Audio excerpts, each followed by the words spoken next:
So, what is the average speed?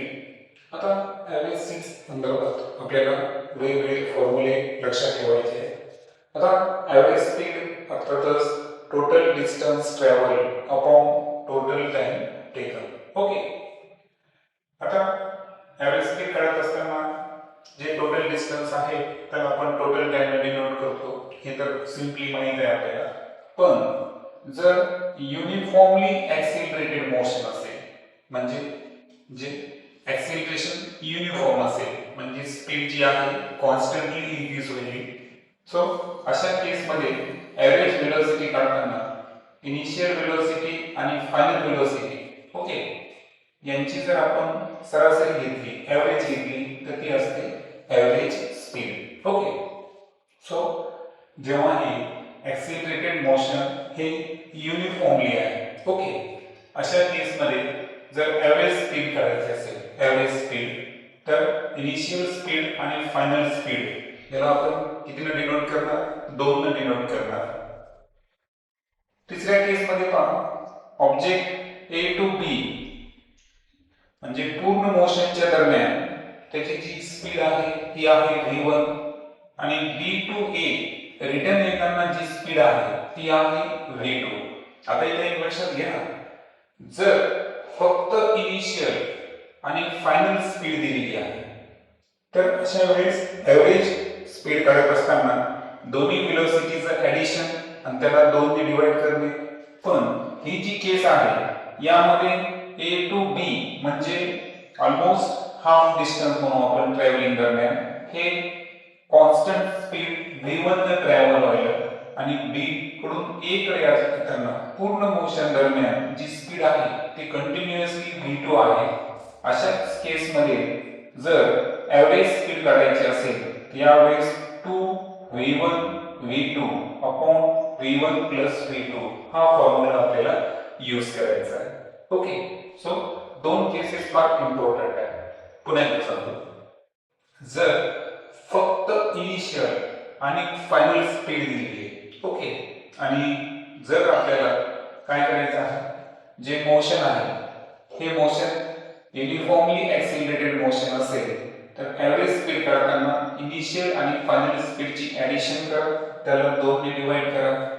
जर ए to be म्हणजे almost half distance हे continuously v1 या स्पीडने आहे त्यानंतर b टू a तेवढंच डिस्टन्स हाफ डिस्टन्स d जर v2 स्पीडने असेल तर अशा वेळेस ॲव्हरेज स्पीड काढताना 2v1 v2 upon v1 plus v2 तर हे ॲव्हरेज स्पीडचे फॉर्म्युले आहेत.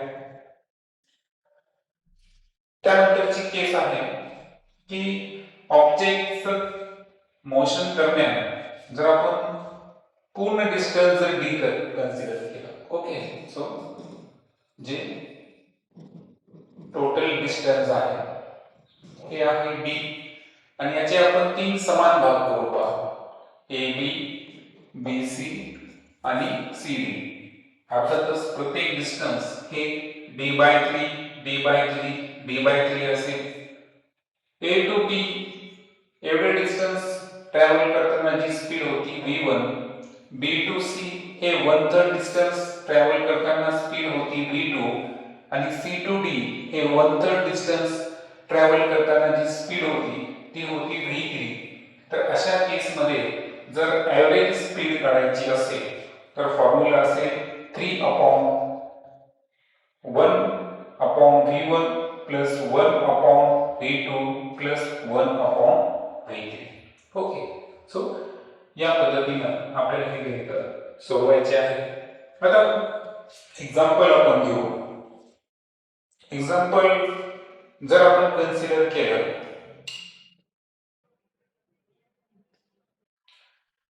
की ऑब्जेक्ट आहे हा A टू B या ठिकाणी ट्रॅव्हल करत आहे. आता A पॉइंटला असताना ऑब्जेक्टची स्पीड जी आहे ती आहे 10 मीटर पर सेकंद आणि जर B पॉइंटला स्पीड होती 15 मीटर पर सेकंद. अर्थातच इनिशियल स्पीड जी आहे ओके इनिशियल स्पीड आहे 10 मीटर पर सेकंद आणि फायनल स्पीड आहे 15 मीटर पर सेकंद। यामध्ये मोशनच्या दरम्यानची स्पीड दिलेली नाही, फक्त ए या इनिशियल पॉइंटची स्पीड आणि बी या फायनल पॉइंटची स्पीड दिलेली आहे। आणि अशा केसमध्ये जर आपल्याला ॲव्हरेज स्पीड काढायची असेल तर मी ऑलरेडी सांगितलं होतं, फॉर्म्युला आपल्याला हा फॉर्म्युला या ठिकाणी यूज करायचा आहे।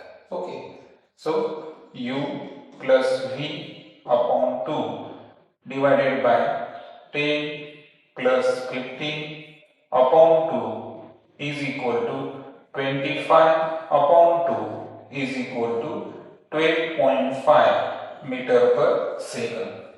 ओके, सेकंड केस वेगळी आहे थोडी। सेकंड केस मध्ये पहा, समजा A to B हे डिस्टन्स आहे सपोज 100 मीटर। यामध्ये A पासून B पर्यंत जी कॉन्स्टंट स्पीड आहे ती आहे सपोज 20 मीटर पर सेकंद। आणि त्यानंतर B to A जी स्पीड आहे सपोज आपण कन्सिडर करू की ऑलमोस्ट डबल झालेली आहे, so it is 40 metre per second. म्हणजे B पासून तर A पर्यंत येतानाची स्पीड आहे सेम डिस्टन्सला ऑलमोस्ट डबल झालेली आहे, पण ती B पासून A पर्यंत सेम आहे। या केस मध्ये जर आपल्याला ॲव्हरेज स्पीड काढायची असेल सो फॉर्म्युला आपल्याला हा यूज करावा लागेल, कारण आपल्याला या ठिकाणी काय केलेलं आहे की इनिशियल आणि फायनल दिलेलं नाही, येते लक्षात। सो हाफ म्हणजे A to B he constant speed आणि B to A he constant speed दिलेली आहे। सो ॲव्हरेज स्पीड काढताना आपण फॉर्म्युला वापरणार 2v1 v2 upon v1 plus v2। आणि सो या केस मध्ये 2 into v1 आहे 20 into 40 divided by 20 plus 40। okay, so 2 to the 4, 4 4 the 16 divided by 16 so 0 0 cancel, 6 to the 12, 4 राहतील 40, 6 6 the 36 so 4। आणि या पद्धतीने ऑलमोस्ट 26.67 मीटर पर सेकंद ही average speed या मोशनची असेल, जी आपण सेकंड केस मध्ये पाहिलं। आणि जी थर्ड स्पेशल केस घेतलेली आपण त्यामध्ये आपण असं कन्सिडर करू की जे डिस्टन्स आहे टोटल हे होतं 300 मीटर। ओके, आणि 300 मीटर डिस्टन्स पैकी जे d/3 म्हणजे 100 मीटर डिस्टन्स हे v1 अर्थातच आपण कन्सिडर करू v1 ची स्पीड 2 मीटर पर सेकंद आहे।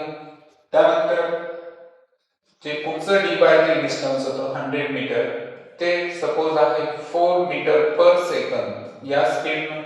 आणि त्यानंतर उर्वरित जे 100 मीटर अंतर आहे 1/3 डिस्टन्स हे आहे 8 मीटर पर सेकंद या स्पीडनं।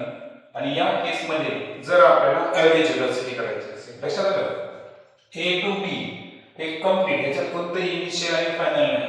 A to B जी स्पीड आहे 2 metre per second, B to C 4 आणि C to D जेवढे डिस्टन्स आहे 100 मीटर त्या दरम्यानची कॉन्स्टंट स्पीड आहे 1 मीटर पर सेकंद। तर आता आपल्याला ॲव्हरेज स्पीड काढायची आहे। सो या केस मध्ये आपण हा फॉर्म्युला यूज करणार। So 3 upon 1 upon 2 plus 1 upon v2 ची स्पीड आहे 4, v3 ची स्पीड आहे 8। आणि सो या तिघांचा जो लसावी आहे तो येईल 8। सो 2 4 जा 8, 4 2 जा 8 and 8 1 जा 8। ओके, आणि सो छेदातले छेद अंशात जातील, 8 3 जा 24। लक्षात आलं, छेदातला छेद अंशात। आणि 4 plus 2 plus 1 is equal to 7 metre per second. तर अशा पद्धतीने आपण या केस मध्ये ॲव्हरेज स्पीड काढू शकतो. सो ॲव्हरेज स्पीड संदर्भात जे कन्फ्युजन असतील ते तुमचे क्लिअर